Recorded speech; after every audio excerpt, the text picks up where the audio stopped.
Good morning. It's Thursday, February 5th. Here's what we're working on this morning. A crash in St. Catharines has closed access to the Glendale Avenue Bridge. Mexico's CF Monterrey survives the snowy conditions to beat Hamilton's Forge FC. And Cobra Kai comes to an end with one final clash in the trailer for the final episodes.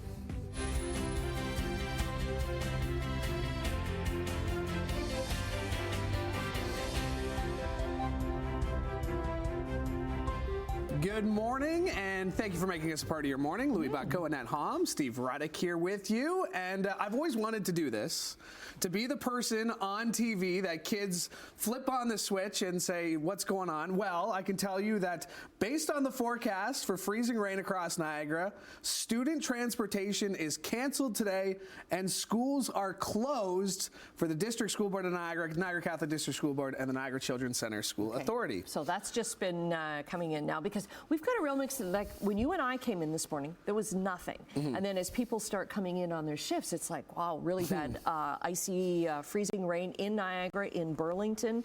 And Steve, it's now turned to snow outside our studios. Yeah, the things are kind of unfolding the way we thought it would. That we did get the freezing rain about 3 o'clock this morning, 3:30. That's what I had when I came in. But the good news is the road crews were out last night getting the brine down. A lot of salters out right now, so things are in good shape. But depending on where you are, conditions have changed, and as you mentioned, we do get some snowy conditions out there. So we kind of have traffic and weather sort of wrapped up into this a little bit. So let's go down to our Niagara camera first of all, and we will see that things are still on the wet side of things. So again, as Louis mentioned, schools are closed and bus transportation is not happening, but we are seeing on the major thoroughfares anyway, it's actually moving along in pretty good shape despite the fact we had some snow and that freezing rain over the last little while. However, maybe the toughest drive will be on your own driveway or maybe just on your street, but the main thoroughfares are in pretty good shape. Ontario Street looking pretty good shape right now, but by the time you get to Hamilton, here we are at the Burlington Skyway Bridge. It's turned to snow. We expect at least a couple of centimeters of snow between now and the lunch hour before things slow down. East of Brant Street, traffic is moving in decent shape, starting to build up right now. Probably a lot of you have already decided to work from home today if that's possible for you. So traffic's a little bit later right now up by Pearson Airport, seeing things in pretty good shape. So again, if you're heading out on the major thoroughfares, should not be a problem getting where you want to go, but give yourself a little extra time. Again, the tougher drives may be on your own street and secondary roads until about noon when the temperature ekes up just a bit above the freezing mark. So that's a look at things for now. We'll look at your weather in a few minutes. Okay, thanks very much. We should note that Simone Gavros is in St. Catharines right now, so the crash has shut down the Glendale Bridge, and of course she's watching the snowy conditions there. So we'll check in with her in just a few minutes. But first, City of Hamilton is not moving forward with the latest site proposed to house 15 tiny shelters for the homeless. It would have seen them set up on Brampton Street next to the Red Hill Valley Parkway in Hamilton's East End. That site was shut down actually before it was even debated by City Council because city staff say the location is a former landfill and it would require substantial changes to become viable. The Hamilton Alliance for Tiny Shelters, HATS, says they're disappointed the project now won't move forward until the spring. Of course we're disappointed that Q1 has been moved to Q2 as we see a real sense of urgency given one person dies every 10 days, so every delay bothers us immensely, and I know it bothers city staff and the councillors. Now, Hamilton City staff are expected to bring an update on proposed sites for tiny shelters back to council sometime in the second quarter this year. That means it's after March when it starts to get warm. Around the same time, staff will also bring councillors a review of the Barton Tiffany site that answers questions about where the shelters came from and if the city got them at a good price. Incumbent Premier Doug Ford has announced plans to make a tax cut on gas and diesel permanent and remove tolls from Highway 407. We have a capacity issue here. That's the problem. In 10 years, we know all 400 series highways are going to be maxed out, and some sooner than others. That's why we're building the 413, we're building the Bradford bypass, we're going to build this tunnel, we're waiting for the feasibility study. We need more capacity. That's what we need. Doug Ford says if he is reelected, he'll make the 5.7-cent tax cut on gas and 5.3-cent cut on diesel permanent. Ford called the snap election for February 27th on the grounds of needing a fresh mandate to deal with Trump.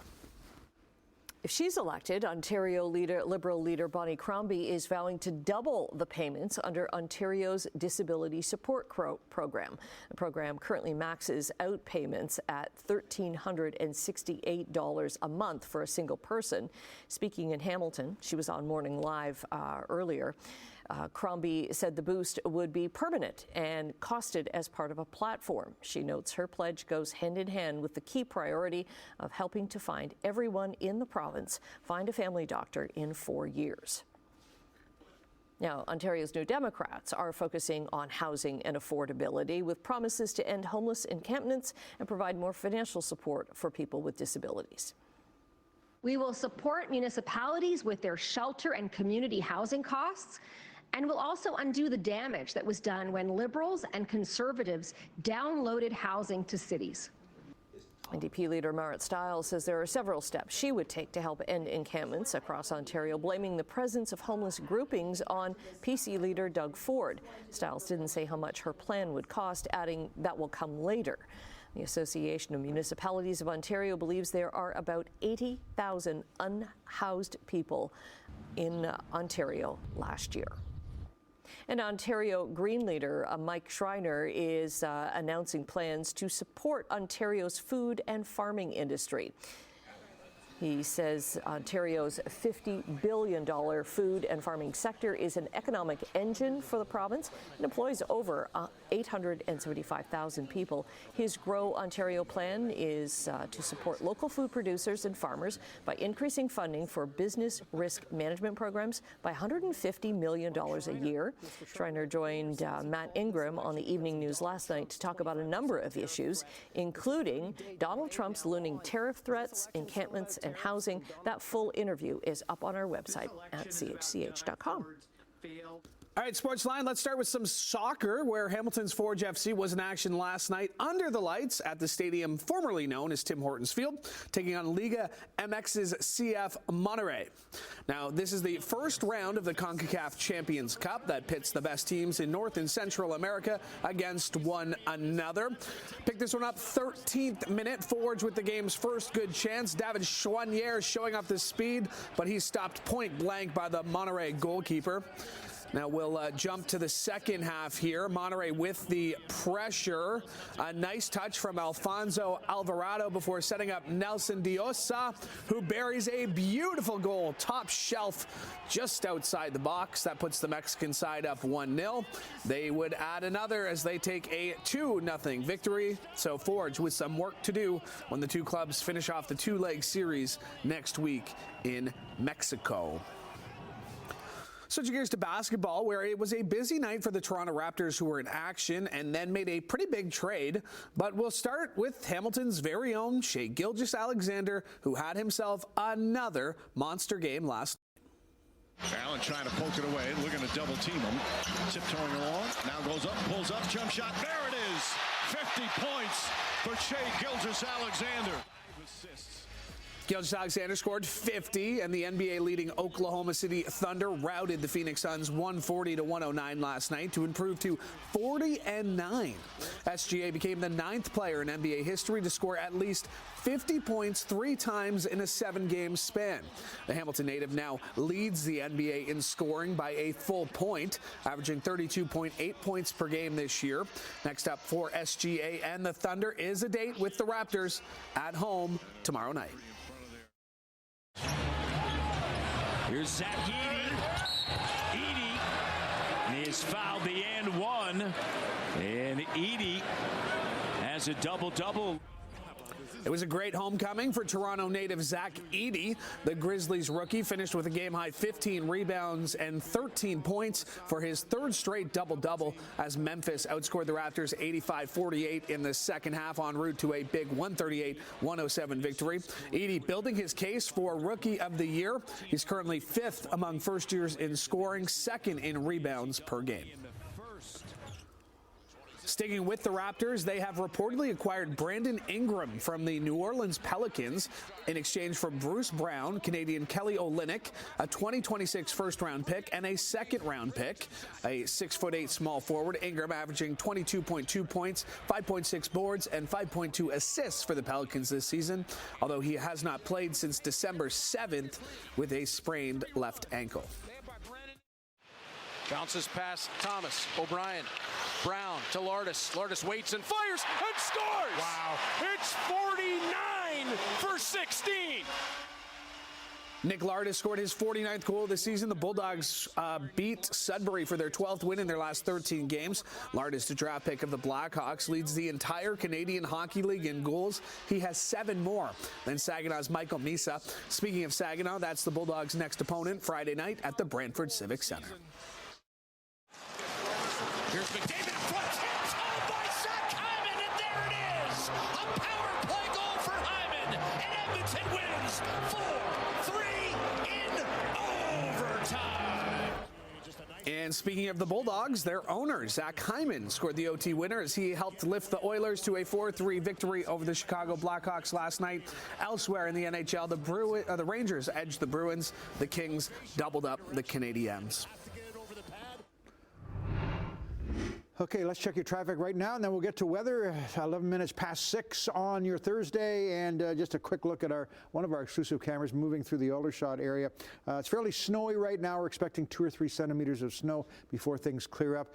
The roads, though, are passable. Again, the crews out last night, this morning, helped to sort of deflect what would happen with all that freezing rain that happened, but now, for the most part, it's turned to snow. Let's go on the Burlington Skyway Bridge, first of all, give you an idea what's going on there. So things are slowing down, but again, people are doing what they need to do. They're going slowly. They are giving lots of room between them and the next person. So let's just hope that keeps up. Down towards Niagara, starting to see a little bit of snow move in and around Ontario Street. Looking at Glendale, where there's been an accident by the bridge there, not seeing this as impeding traffic at all right now. So again, depending on where you are, conditions are changing. East of Brant Street, again, moving slowly in towards the Oakville area, Mississauga and beyond. Up by Pearson Airport. It's fairly gusty winds today, and this will continue today, tonight, and really into tomorrow as well. So again, driving conditions aren't the best. However, again, if you just give yourself a little extra time, should be no problem. Again, a combination of good driving skills and also road crews doing a magnificent job. That is the good thing. 401 west of 400. So again, traffic's moving fairly slowly, but moving along in pretty good shape. And up by the Ford plant, again, more or less the same, a little bit of snow on the ground. And again, it should finish by noon. All right, let's get into that weather right now. What are we getting? So again, as we talked about yesterday, there's a mix of conditions here. Rain, freezing rain, and also some snow flurry activity because of a warm front that moved through a little while ago. That's why we got the freezing rain. But now we're getting the snow on the back end of this system here. And again, should stop in around the noon hour. So the afternoon drive should be a lot easier. Here's another way of explaining it. So the low comes through. Here's the warm front moving through the area with the freezing rain and the rain here, but then on the back end of that, as that cold front comes behind it, we're getting the snow flurry activity, and that will continue for the next number of hours before things clear up. But we're also looking ahead to Saturday, and Saturday we'll have a system sliding through which could bring us maybe 10 to 15 centimeters of snow. So that should be starting into the afternoon. So winter conditions are still with us. Temperatures today, though, not too bad. A little bit warmer than they were yesterday. Grimsby, Toronto, Mississauga, -3, -5, -6 in Hamilton. Feeling a little bit cooler, but actually temperatures aren't too bad this morning compared to what they can be.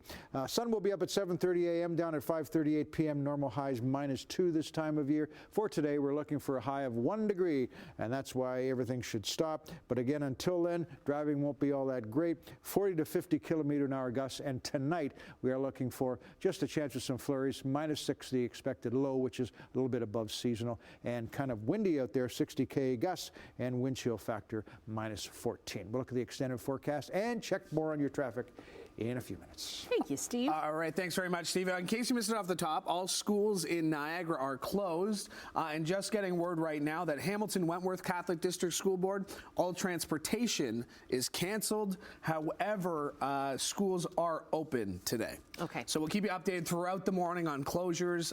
But coming up after the break, we'll say good morning to Emily Vukovic with a preview of what's to come in Chit Chat. And home sales and prices are expected to rebound, but one factor could impact the forecast. We'll have your business news also coming up next. Welcome back. Let's say good morning to Emily Vukovic. Hey, Emily. Hi. What do you have coming up on Chit Chat? Well, we are going to be talking about the Jonas Brothers because they made a pit stop at a bar in Toronto. Yes. It was a trivia night. Cool. That'll be coming up later on in the hour. A very specific trivia night, though. A very specific. Yeah, don't give it away. Okay, all right. Don't give it away. Ozzy Osbourne is reuniting with Black Sabbath. Wow. For a one last tour, of course. I think we've heard that before. Right? I'm out of money tour. Yeah, and AC/DC is on some brand new stamps. We'll talk about that. Okay. All right. Thanks, Emily. All right. Checking business news now. The loonie is continuing to fluctuate. It slipped 17 basis points back to under 70 cents to 69.64 cents U.S. Gold is down $12 an ounce, and crude is up 36 cents to $71.39 U.S. a barrel. In midday European trading, markets are up in London, Frankfurt, and Paris. In Asia, markets were up across the board, Tokyo, Hong Kong, and Shanghai. North American markets, the TSX was up nearly 300 points. The Dow added 317, and the Nasdaq edged up a little bit, 38 points. U.S. stock futures ticked a little bit higher in pre-market trading today. Another update, all schools in Grand Erie are closed because of the weather. All right, home prices and sales expected to rebound this year, but one thing could derail that. It's the threatened tariffs from U.S. President Trump. The Canada Mortgage and Housing Corporation says a trade war between Canada and the U.S. could soften any moves. The report also says reduced immigration targets could weigh down expectations. On the positive side, lower mortgage costs and new change to mortgage rules like longer amortizations could bring new buyers to the market. Lawmakers in Nevada are talking about how a potential 25% tariff on Canadian goods and services could affect that state. Canada is Nevada's largest trading partner. The government there says the country's lumber and energy industry should be able to provide enough resources without Canadian goods, but Nevada's mining industry is worried the tariffs are really going to hit them hard because they rely on fuel and other goods from our country every day. The mining industry says 25% more for fuel will really hurt some companies. Merger talks between automakers Nissan and Honda are reportedly on the rocks, but Nissan says discussions are continuing. The two Japanese companies announced in December that they would take 6 months to try and negotiate a possible merger. If the deal gets done, it would create the world's third largest automaker and give them more resources to compete with a growing threat from Chinese car makers. Nissan has posted a statement saying, "Our company has withdrawn the basic agreement for the merger with Honda." The statement goes on to say that Honda and our company are in the stage of advancing various discussions, and we plan to establish a direction and make an announcement around mid-February. Meantime, Toyota is developing and making EVs and EV batteries in China under a new partnership with the Shanghai government. It's also producing batteries for EVs, hybrids, and plug-ins at a new $14 billion facility in North Carolina. The announcement highlights Toyota's aggressive push in electric vehicles, a sector where some critics say it's fallen behind rivals like Tesla and BYD. Toyota's quarterly profit jumped 61% from the previous years to almost $14 billion U.S. All right, taking a break right now. Steve will be back with your traffic and your very important 7-day forecast. Lots of school closures and bus closures to tell you about.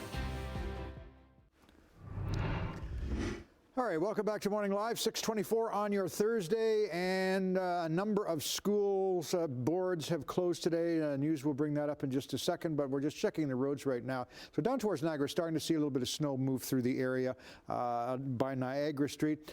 Burlington, or the Garden City Skyway Bridge is looking in pretty good shape. Up by Hamilton, the Skyway Bridge, eastbound towards Burlington from Stony Creek, certainly on the right side, a little on the slow side, but again, the crews last night and today we're doing some great work to keep things on the go. Up by the Ford plant, again, we see snow on the ground, but we're not expecting a lot, a couple or 3 centimeters, but that's just enough to cause some problems. And 401 Airport, we are seeing things move along okay. A little rainy there right now, but it looks like the freezing rain is over and it's just snow, and this will be done by about noon when this system finally moves away. So as we get into later parts of today, just cloudy conditions, and again, bigger story is what's happening on Saturday, and that's again the bigger picture. Another system coming in here could bring us 10 to 15 centimeters of snow starting later in the afternoon and Saturday into Sunday, but that's still a ways off. For today, though, we're looking for temperatures to get up to +1, but until then, driving will be a little on the sketchy side. By noon, we're just looking at cloud into the afternoon.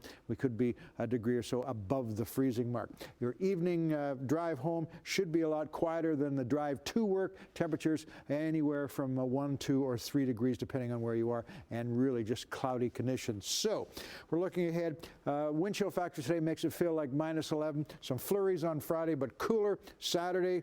Have the snow shovel not too far away, 10 to 15 centimeters likely, and then some flurries after that with temperatures, again, like yesterday, staying at or maybe a little bit below seasonal. That's it for now.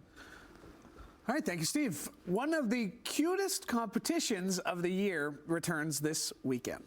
Buff's Bart Kent has a hold of Lex Woofer's collar. I guess that mohawk isn't intimidating enough. Okay, Bart Kent, that is a dog collar tackle. Alice has a hold The Puppy Bowl will showcase 142 rescue puppies from 80 shelters across 40 states and 2 countries. Players include the first ever St. Bernard mix, Julep, and Smoosh, the only Pekingese in the game. Team Rough and Team Fluff will compete for Most Valuable Puppy and the Underdog Award. Puppy Bowl's mission, of course, is to inspire families around the world to adopt new furry friends, highlighting the great work that rescues and shelters do. Puppy Bowl gets underway at 2 o'clock on Sunday on Animal Planet and Discovery Plus. And I read that because otherwise you'd be in your puppy voice. I'm just doing a puppy voice anyway. That was adorable. I saw there was one. It was like a 3-legged dog, and they're all rescues, which is awesome and encourages you to adopt. And it's the only game that we care about this weekend. Isn't that right? All right, stay with us. We got more to come after the break, including lots of school closures and bus cancellations.